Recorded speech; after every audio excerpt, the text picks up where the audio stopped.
அவரை தாங்க மாட்டார். அவ்வளோ அவ்வளோ அவ்வளோ அவர் தாங்க மாட்டார். விட்டு என்ன சேட்டை நீங்கள். சாதிவாரி கணக்கெடுப்பு அந்த காலத்திலேருந்து எங்கள் ஐயா பேசுகிறாங்க. இந்த நாட்டில் இடஒதுக்கீடு பெற்றுத்தந்த எங்கிட்டு தந்தேன் எவனாவது பேசுனா கொன்னே விடணும். நீ இடஒதுக்கீடை இவர்கள் பெற்றுத்தரவில்லை.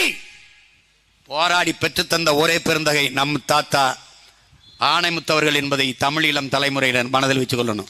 ஒற்றை மகனாக சென்று இந்திய நிலப்பரப்பில் பல்வேறு மாநிலங்களில் இருக்கிற ஒடுக்கப்பட்ட பிற்படுத்தப்பட்ட தலைவர்களை சந்தித்து, குடியரசுத் தலைவரை சந்தித்து, பிரதமரை சந்தித்து பேசி பேசி பேசி பேசி இந்த 69 விழுக்காடு இடஒதுக்கீடு மண்டல கமிஷன் என்று ஒன்றை கொண்டு வந்தது நம்முடைய ஆணைமுத்து என்பதை அறிவார்ந்த தமிழ் சமூகத்தின் தம்பி தங்கைகள் நினைவில் பதிவித்துக் கொள்ளணும். அவரை ஒன்றும் கண்டுக்க மாட்டாங்க. நாம வந்தோம், ஐயாவுக்கு செலவைக்கிறோம், அரசு விழாவாடுகிறோம். நீ படிச்சு பாரு, வகுப்பு வாரி பிரதிநிதித்துவ மலர் ஒன்றுக்கு படி. அவன் தான் கதாநாயகன், அவன் தான் கதாநாயகன். அதை அறிந்து நாம் பெரிதும் போற்றுகிற நமது ஐயா மருத்துவர் அவர்கள் ஐயா ஆணைமுத்தவர்களை அழைத்து வந்து தியாகராய நாயர் பாராட்டு விழா நடத்தினார்கள்.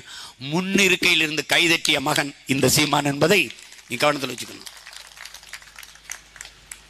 இன்னைக்கு எங்க ஐயா 10.5 இடஒதுக்கீடு கேட்கிறாரு. நான் அப்படி கேட்கல. என்ன எங்க கோட்பாடே தான். எங்க ஐயாவுக்கு எங்களுக்கும் ஒரே கோட்பாடு தான். என்ன எடுத்து கொடுக்காதே, எண்ணி கொடு. அள்ளி கொடுக்காதே, அளந்து கொடு. இதான் எங்கள் கோட்பாடு. படையாச்சி நான் என்னடா 2 கோடியா, அதுக்கப்புறம் கொடுறா. 1.5 அதுக்கேற்ப கொடுறா. கவுண்டன் நான் 2 கோடியா, அதுக்கேற்ப கொடுறா. 1 கோடியா, அதுக்கேற்ப கொடு. கொடு. பிள்ளை நான், முதலி நான், ரெட்டியார், செட்டியார், நாயுடு, நாடார், கோனார், உடையார், யாரையும் நான் என்ன, நான் என்ன, நான் கோனார். எனக்கு நாட்டிலே 2 அமைச்சர் கொடுத்துருக்கேன். நாட்டிலேயே 2 ஏன் மாவட்டத்திலே கொடுத்துட்டேன். என் திருநெல்வேலியில் கோனார் இல்லையா?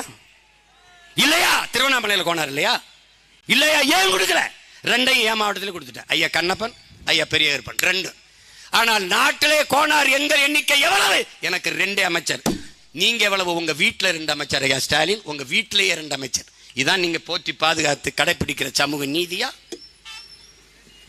இதுவரை ஆதி தமிழ் குடிகளுக்கு பறையர்களுக்கு ஒரு பொதுச் செயலாளர், ஆதி திராவிட நலத்துறை தவிர வேறு துறை எங்கே? உங்க சமூக நீதி எங்கே இருக்கிறது? பெண்ணிய உரிமை பேசிய பெரியாரின் வழிவந்தவர்களே பெண்களுக்கு கொடுத்த முன்னுரிமை என்ன? முன்னுரிமை என்ன? சிறுபான்மை மக்களின் பாதுகாவலர் நீங்க நின்ற 22 சீட்டில் எத்தனை சீட்டு கிறிஸ்தவர் இஸ்லாமியருக்கு கொடுத்திருக்கிறீர்கள்? 1. பாரதிய ஜனதாவோட பால்ராஜ் கொடுத்திருக்கு. அந்த வக்கீல் பால் கனகராஜ் கொடுத்தது வடசென்னையில். எதுக்கு? எதை பேச தகுதி நேர்மை அருகதை வைத்திருக்கிறீர்கள்? ஒண்ணும் கிடையாது. உங்க சமூக நீதியை குப்பையில் தூக்கிப்படும். சாதித்து காட்டியவர் அகிலேஷ் யாதவ், அவன் பேசவே இல்லை. அவன் பேசவே இல்லை. சாதிவாரி கணக்கெடுப்புனா என்ன? சாதியை ஒழிக்க வேண்டும் என்கிறார். சாதிவாரி ஆட கர்மம் முடிச்சோன்னு சாதியை ஒழிக்க இருக்கிற கடைசி வழியே சாதிவாரி கணக்கெடுப்பு தான்டா. போட்டி பொறாமை ஒளிஞ்சு எல்லாருக்கும் உண்டானது எல்லாருக்கும் கிடைத்தால் எதற்கு போட்டி? அறிவார்ந்த தமிழ் சமூக தம்பி தங்கைகளே, ஒரு வீட்டில் 5 பேர், அதற்கு எதுக்கு 50 பேர் சாப்பாடு அனுப்புற? ஒரு வீட்டில் 50 பேர், அவனுக்கு எதுக்கு 5 பேர் சாப்பாடு அனுப்புற? இது சமூக நீதியா? நீதியா? 50 பேர் சாப்பாடு அனுப்பு, 5 பேர் சாப்பாடு அனுப்பு. சண்டை வந்ததுன்னா என்னை செருப்பாளன்றா. ஏன் வருது? படையாட்சிக்குள்ளது படையாட்சி, பறையருக்குள்ளது பறையர், கவுண்டருக்குள்ளது கவுண்டர், நாடாருக்குள்ளது நாடார், தேவருக்குள்ளது தேவர். தேவர்லையே கல்லற எவ்வளவு, மரவர எவ்வளவு, அகமுடையார் எவ்வளவு? என்ன நீ? கல்லருக்கு ஒரு அமைச்சர், மரவருக்கு ஒரு அமைச்சர், அகமுடையருக்கு ஒரு அமைச்சர், முக்குளத்தோருக்கு 1 3 முடிஞ்சு. நீ வீட்டில் 2 வச்சுக்கிற. இது சமூக அநீதி. நீ என்ன என்ன எண்ணி கொடு.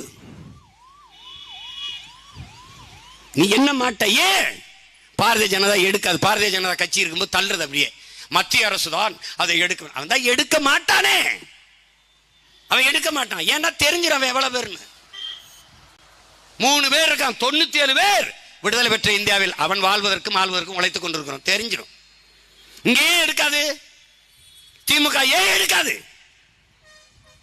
எவ்வளவு காலமாக தமிழ் பெருங்குடி மக்களினுடைய உரிமையை இவர்கள் அனுபவித்துக் கொண்டிருக்கிறார்கள் தெரிஞ்சிடும். கொந்தளிச்சிருவான். செய்ய மாட்டார்கள். பெரியாரின் பேர் சொல்லுகிறவர்கள், கருணாநிதியின் வாரிசுகள் நம்மை ஏமாற்றும். பிரபாகரன் பிள்ளைகள் தான் இதையெல்லாம் மாற்றும். இதுக்கெல்லாம் தீர்வு காணும். எல்லாருக்கும் உண்டானது எல்லாருக்கும் கிடைத்தால்தான் சமூக நீதி, சமவாய்ப்பு, சமூக நீதி. ஏழைக்கு ஒரு கல்வி, பணக்காரனுக்கு ஒரு கல்வி, தாழ்ந்தவன் உயர்ந்தவன் என்ற பாகுபாடற்ற மருத்துவம், இதெல்லாம் கிடைக்க வேண்டும் என்றால் தமிழ் தேசியம் வளர்வதுதான் இருக்கிற ஒரே வாய்ப்பு. இந்த 60 ஆண்டுகளா பார்த்துட்டியே நீ. 60 ஆண்டுகள் ஐயா ஸ்டாலின் தன் ஆட்சியை நிறைவு செய்யும் போது 60 ஆண்டு, அரை நூற்றாண்டுகளுக்கு மேலே என்ன மாறுதலை கண்டீர்கள்? ஒரே ஒரு 5 ஆண்டு உங்கள் பிள்ளைகளிடத்தில் கொடுத்து பாருங்க. முன்னமே இந்த பிள்ளைகள்ட்ட ஆட்சியை கொடுத்திருக்கலாம் என்று நீங்கள் வருந்துகிறீர்களா இல்லையா என்று பாருங்க. 2 ஆண்டுகள் இல்ல, 2 மாதமே இருந்தாலும் என் தங்கையை உள்ள அனுப்புங்க. அவ கேட்கிற கேள்விக்கு யார்ட்டாவது பதில் இருக்கா பாருங்க. புரட்சி என்பது ஒரு பொறிதானே என் உடன் பிறந்தவர்களே, பொறிதானே. ஒரு மெழுகுவர்த்தி, ஒரு சிமிழி விளக்கில் எரிகிற தீ, சின்ன திரியில் எரிகிற தீயை ஹூ என்று நீங்கள் வாயிட்டே இருந்து ஊதினாலே அந்த காத்து அணைச்சு விடும்.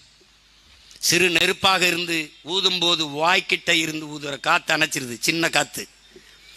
அதே நெருப்பு அடர்ந்த காட்டிலே பற்றி பெருநெருப்பாக மாறுகிற போது எந்த காற்று ஊதி அணைத்ததோ அதே காற்று ஊதி ஊதி வளர்க்கும். இதுதான் புரட்சி. அந்த புரட்சியைத்தான் உங்கள் பிள்ளைகள் பற்றி பெருநெருப்பாக எரிய தொடங்கி இருக்கிறோம். இப்போது ஊதி ஊதி அந்த காற்று வளர்க்கும். பாருங்கள், நீங்கள் நடக்கும். தனி மனிதன் சீமான் இந்த சாலையில் நடந்தால் விபத்து, ஆக்சிடென்ட். நாங்கள் எல்லோரும் சேர்ந்து நடந்தால் டிராபிக் ஜாம், போக்குவரத்து நிறுத்தம். இதுதான் புரட்சி. மாறுதல் என்பது இப்படித்தான். உங்கள் தோட்டத்தில் இருக்கிற தென்னை மரத்தை போய் பாருங்கள். அடிமட்டையிலிருந்து முனிமட்டை வரை ஒரு மட்டை பிறந்ததற்கும் வாழ்ந்ததற்கும் இறந்ததற்குமான தடத்தை மரத்திலே சுவடாக பதித்து விட்டு போகுது. ஒரு மட்டை பதித்து விட்டு போகுது. தமிழ் மக்கள் நாம் இந்த மண்ணிலே பிறந்ததற்கும் வாழ்ந்ததற்கும் மறந்ததற்குமான வரலாற்று சுவடை வைத்து விட்டு போகவில்லை என்றால் எப்படி? தடம் பார்த்து நடப்பவன் மனிதன், தடம் பதித்து நடப்பவன் மாமனிதன் என்கிறான் பிடல் காஸ்ட்ரோ. நாம் தடம் பதித்து நடக்கிற மாமனிதர்களாக மாற வேண்டும் என்றால் இந்த தேர்தலில் அந்த வரலாற்று பெரும் மாறுதலை ஏற்படுத்தணும். தமிழ்நாட்டில் அறிவார்ந்த தமிழ் சமூக மக்கள் அதிகாரத்தில் இருந்த கட்சிகளை தூக்கி தள்ளி பணபலம், எண்ணற்ற ஆள் வலிமை எல்லாம் கொண்டு வந்து அதிகார வலிமை எல்லாம் வைத்திருந்தவர்களை தூக்கி வீசிவிட்டு எளிய பிள்ளைகளுக்கு வாக்கு செலுத்தி வெல்ல வைத்து விட்டார்கள் என்ற வரலாற்று பெருமாறுதலை நீங்கள் விக்கிரவாண்டி தேர்தலிலே ஏற்படுத்துங்கள். உங்களால் ஏற்படுத்த முடியும். ஒற்றை விரலால் உலகம் திரும்பி பார்க்கிற புரட்சியை உங்களால் செய்துவிட முடியும். அபிநயா பொன்னிவளவன் என் தங்கை, அவள் இந்த மண்ணின் மகள், இந்த சமூகத்தை சார்ந்தவள். அதெல்லாம் எங்க பார்வையே கிடையாது. அவள் தமிழ் மகள், தமிழ் பேரினத்தின் செல்ல மகள் என்கிறதெல்லாம். எத்தனை காலத்திற்கு சாதி பார்த்து வாக்கு செலுத்துவாய்? சாதி பார்த்து வாக்கு செலுத்தி நீ சாதித்தது என்ன சொல்லு? திராவிட தோட்டத்தில் நீ ஒரு ஒட்டு செடியாகத்தான் இருக்கிறாய். ஒண்ணு இந்த பக்கம் இல்ல அந்த பக்கம். தனித்த பேராற்றலாக மாறுவது எப்போது? தமிழன் எவன் வந்தாலும் சாதி பார்க்கிற கூட்டமே, தமிழன் அல்லாத எவன் வந்தாலும் அப்படியே தலைமை ஏற்கிறியே. என்ன உனக்கு மனநோய்? நீ உதயநிதியை தலைமை ஏற்பாயில, நீ என்ன சாதின்னு யாராவது கேட்பியா? இல்ல ஐயா ஸ்டாலின் கேட்டிருக்கியா? கேட்டிருப்பீங்களா? கேட்பீங்களா? கேட்க மாட்டீங்க. ஏன்? தமிழர் யாரும் இல்லாதவன், தமிழன் அல்லாத யார் வந்தாலும் தலைவன். தமிழன் யார் வந்தாலும் இந்த சாதி அந்த சாதி, இந்த மதம் அந்த மதம். உனக்கு எப்படி அரசியல் அதிகாரம் வரும்? தாய் நிலத்திலே நீ அடிமையாக வாழ்வதை தவிர அவர் வழியே இல்லாது போய்விடுகிறது. அதனால்தான் உரிமை இழந்து, உடைமைகளை இழந்து, உயிரை இழக்கிற அவல நிலைக்கு தள்ளப்பட்டு கண் முன்னாடி வளம் களவுவது ஒன்றும் செய்ய முடியல. பணத்தை வைத்திருந்தால் வாழ்ந்து விடலாம் என்று எண்ணுகிற கூட்டத்தை, என் பைத்தியக்கார என் சொந்தங்களை வைத்துக் கொண்டு என்ன பண்ணுவீர்கள்? பணம் மட்டும் இருந்தால் வாழ்ந்து விடுவீர்களா? நீர் வேண்டாமா? காற்று வேண்டாமா? நஞ்சில்லாத உணவு வேண்டாமா? 100 மரணங்களை பட்டியலிடுங்கள், எண்ணுங்கள். 90 மரணம் புற்றுநோயால் நிகழ்கிறது. ஏன்? காற்று, நீர், உணவு எல்லாம் விஷமாகி போனது. என் உடன் பிறந்தவர்களே, அவன் சாராயத்து குடித்து ஒரு நாளில் செத்தான், நீங்க கொஞ்சம் கொஞ்சமாக செத்துக் கொண்டிருக்கிறீர்கள், அவ்வளவுதான். இப்படி கேட்டு பாருங்களேன். நம்ம அக்கா தங்கச்சிக்கு, நம் பெரியம்மா சின்னம்மாவுக்கு குடத்தை வைத்துக் கொண்டு தண்ணி கலைகிறார்களே, அவர்களுக்கு கிடைக்காத தண்ணீர் இந்த முதலாளிகளுக்கு எப்படி கிடைக்கிறது, எங்கிருந்து வருகிறது? ஒரே ஒரு கேள்வி. 50 கேன் அப்பளோ, 50 கேன், 50 குடுவையில் உங்களுக்கு வேணுமா? ஒரு அலைபேசியில் அழைத்து சொல்லுங்கள், உடனே வருகிறது. அவனுக்கு எங்கிருந்து வருது தண்ணி? இந்த கிண்ல, இந்த அக்வஃபனா, இந்த மினரல், வாய்க்கு வராத பேர்கள் எல்லாம் வைத்து விற்கிறானே, அது குடிக்கிற தரத்தில் இருக்கா? அவனுக்கு எங்கிருந்து நீர் கிடைக்கிறது? யார்ட்டையாவது கேள்வி இருக்கா? நீங்கள் எழுப்பியது உண்டா? ஒரே ஒரு ஓட்டை போட்டு என் தங்கச்சி வெளில வைங்க, அவன் சட்டசபையில் கேட்பா, எவன்கிட்ட பதில் இருக்கா பார்ப்போம்.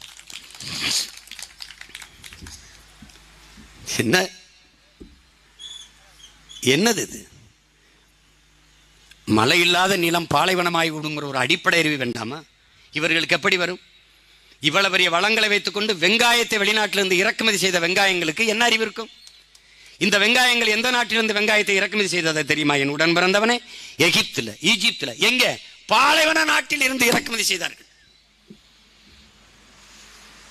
பாலைவன நாட்டில் இருந்து அவன் நமக்கு வெங்காயத்தை ஏற்றுமதி செய்கிறான். இவ்வளவு வளம், இவ்வளவு வளம், கடல் வளம், காட்டு வளம், மலை வளம், நீர் வளம், நிலவளம் எல்லாத்தையும் வைத்துக் கொண்டு, அளப்பரிய மனித ஆற்றலை வைத்துக் கொண்டு வெங்காயம் பருப்பை இறக்குமதி செய்கிற நாட்டில் போய் என்ன பேசுறதுக்கு இருக்கு? என்ன பேசுவ நீ?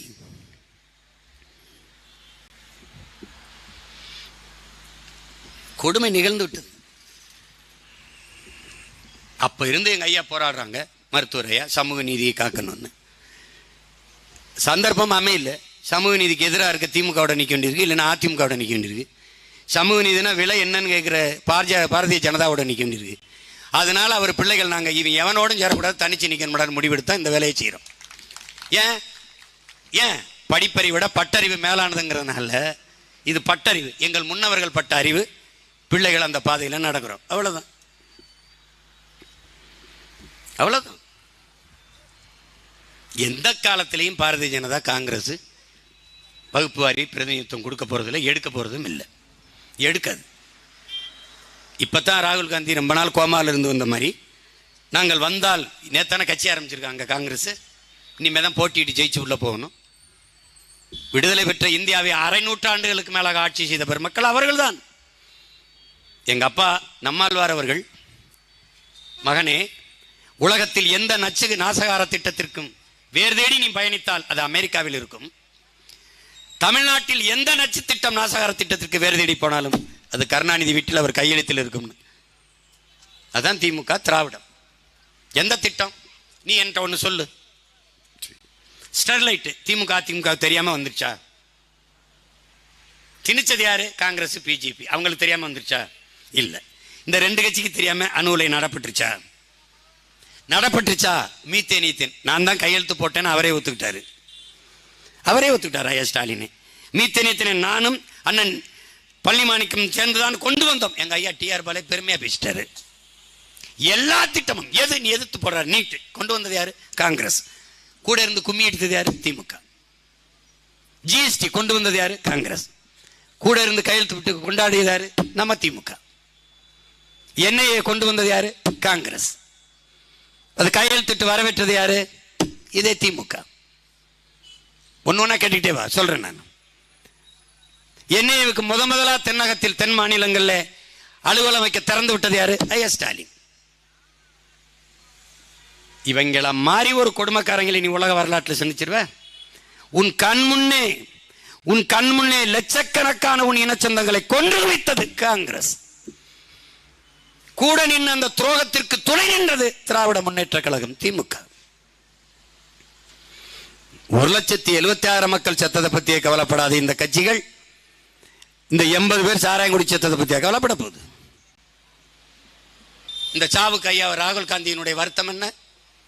ஐயா மோடி ஐயாவின் வருத்தம் என்ன? இதே சாவு குஜராத்தில், பீகாரில், அல்லது மத்திய பிரதேசத்தில், உத்தரப்பிரதேசத்தில், ராஜஸ்தானில் என்ன நடந்திருக்கும் நினைக்கிறேன்?